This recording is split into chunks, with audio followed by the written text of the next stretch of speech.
I'm Ben Robson. My business is Bridge Newland Business Recovery and Insolvency. I'm a licensed insolvency practitioner, and I'm here to talk to you today about Phoenix liquidations.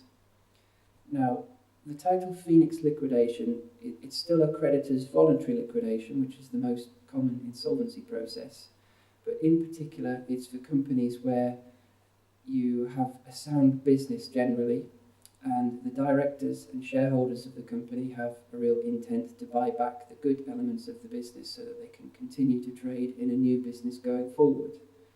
There are some restrictions on directors and shareholders being able to trade going forward with the same business, and it's related mainly to the reuse of a same or similar name.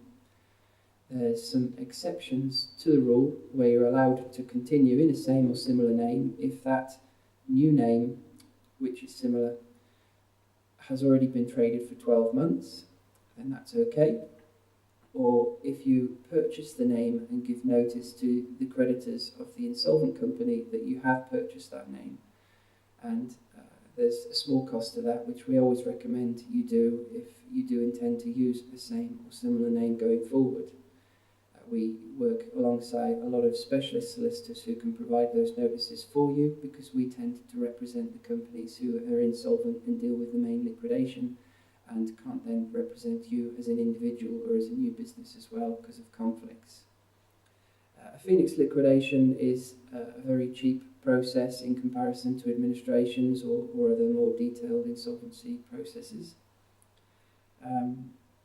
The alternatives are things like administration, where you do a pre-packaged sale and you buy the name within all of the assets. That would be more suitable if you have a higher value of assets. We tend to do pre-pack administrations for £25,000 sales or more.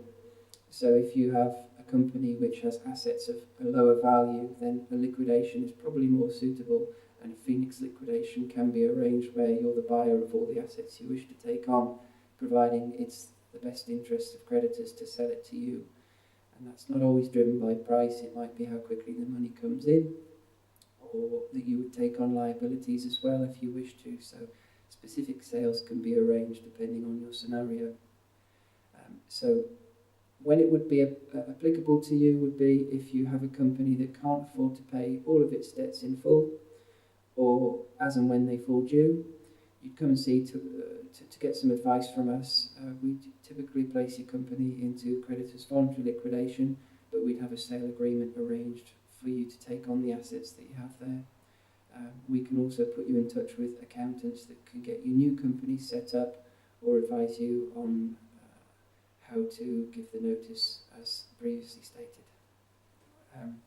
We have lots of useful articles on our website, so if you'd like to know a bit more about a Phoenix company liquidation, then have a look on www.bridgenewland.co.uk, or alternatively give me a call. I'm Ben Robson at Bridge Newland, and the number's 0800 612 6197.